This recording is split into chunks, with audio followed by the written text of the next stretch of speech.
Hello. My name is Dr. François Ricard. I am an osteopath and a PhD. I am director of the International Madrid School of Osteopathy, EOM, and president of the Scientific European Federation of Osteopaths, SCFO. In this video, I want to talk to you about the mechanism of action for HVT used to treat pain. This series of videos will look at the scientific literature surrounding the mechanisms of spinal manipulations, mostly used by osteopaths and chiropractors. In these videos, we will study the mechanical mechanisms of action for disc hernias, the effects they have on the peripheral and central nervous systems, the neuromuscular, biological, and neurovegetative systems, and on the organs. In this video, we are reviewing the effects of spinal manipulations on pain. The results of the study by Fernandez-de-las-Peñas et al., 2008, suggest that a C7T1 manipulation produces changes in the pressure pain threshold of the right and left C5-C6 zygapophysial joints in healthy subjects. Subgroup analysis by Coronado et al., 2012, showed a significant effect of HVT on increasing pressure pain threshold at the remote sites of stimulus application, supporting a potential central nervous system mechanism.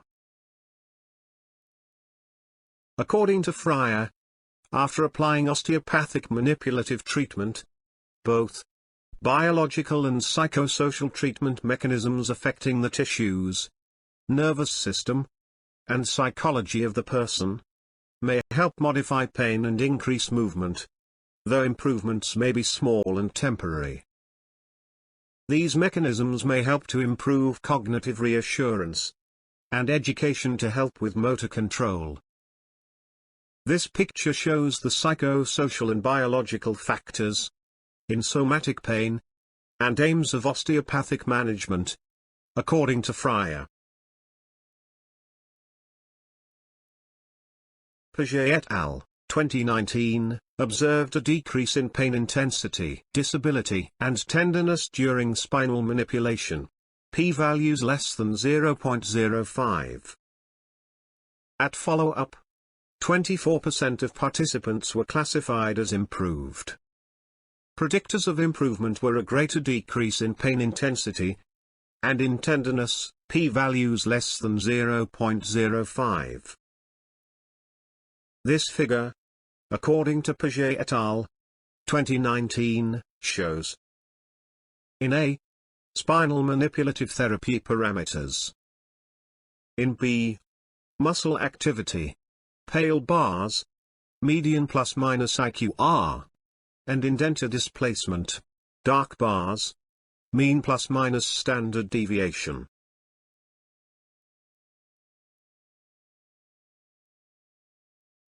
This model, according to Bielowski et al., 2009, provides visualization of potential individual mechanisms of manual therapy that the current literature suggests as pertinent, and provides a framework for the consideration of the potential interaction between these individual mechanisms.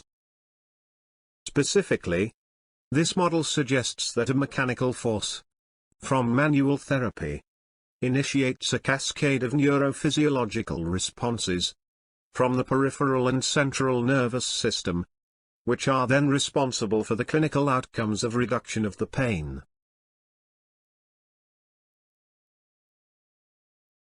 In this study by Aspinall et al., 2019, change in pressure pain threshold after spinal manipulative therapy, compared to sham, revealed no significant difference. Pressure pain threshold increased significantly over time after spinal manipulative therapy, 0.32 kg per square centimeter, CI 0.22 to 0.42, which occurred systemically. They found that systemic manipulation induced hypoalgesia from pressure pain threshold does occur in musculoskeletal pain populations, though there was low-quality evidence of no significant difference compared to sham manipulation.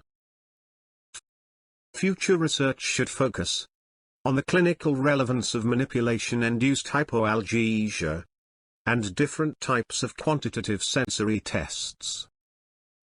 This figure shows the forest plot of pressure pain threshold change from baseline after spinal manipulative therapy, in descending order of study quality.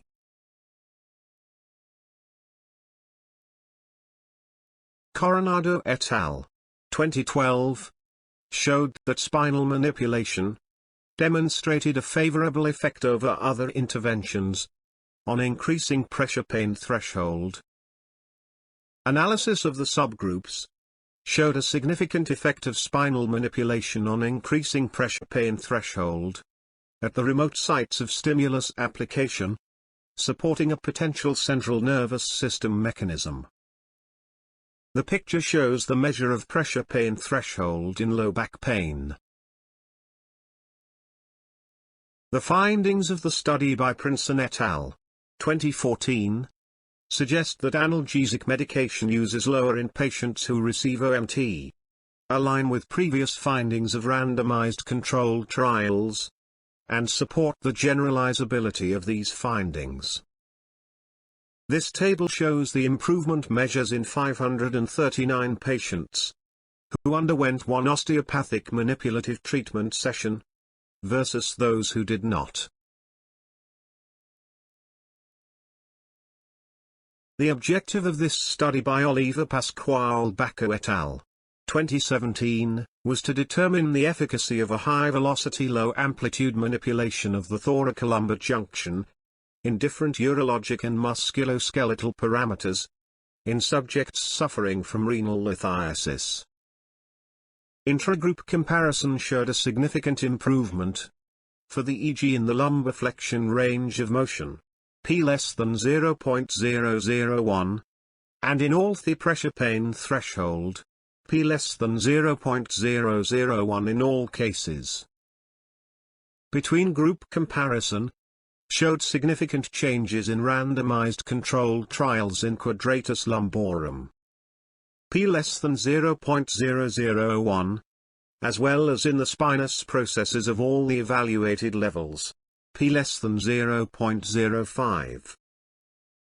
No changes in urinary pH were observed, p equals 0.419. Spinal manipulation of the thoracolumbar junction seems to be effective in short term to improve pain sensitivity, as well as to increase the lumbar spine flexion. According to Thompson et al. 2009, neither spinal HVT nor mobilization had a significant effect on randomized controlled trial of the lumbar spine in asymptomatic subjects. Only spinal mobilization appeared to have a greater mean increase in pressure pain threshold and effect size than the control group. In the study by George et al. 2006, hypoalgesia from spinal manipulation was observed in lumbar innervated areas, but not in control cervical innervated areas. Local dorsal horn mediated inhibition of C-fiber input is a potential hypoalgesic mechanism of spinal manipulation. The results of the study by Mohammedian et al. 2004 suggest hypoalgesic effects following a single spinal manipulation. The hypoalgesic effects appear to be caused by central mechanisms. According to Vicenzino et al. 1998 and 2001, manual therapy produces a treatment-specific initial hypoalgesic and sympathoexcitatory effect, beyond that of placebo or control. The strong correlation between hypoalgesic and sympathoexcitatory effects suggests that a central control mechanism might be activated by manipulative therapy. This diagram shows changes in pain-free grip strength and pressure pain threshold of the affected side expressed as a percentage change from pre-application for treatment, placebo, and control conditions. Mean plus minus standard error of mean. Conclusions. Spinal manipulations reduce pain. Changes in pressure pain threshold after manipulation were observed in multiple studies. The hypoalgesia produced seems to be mediated by the neurovegetative and central nervous systems, as is the secretion of biological substances. Here you can see a list of all the references used for this presentation.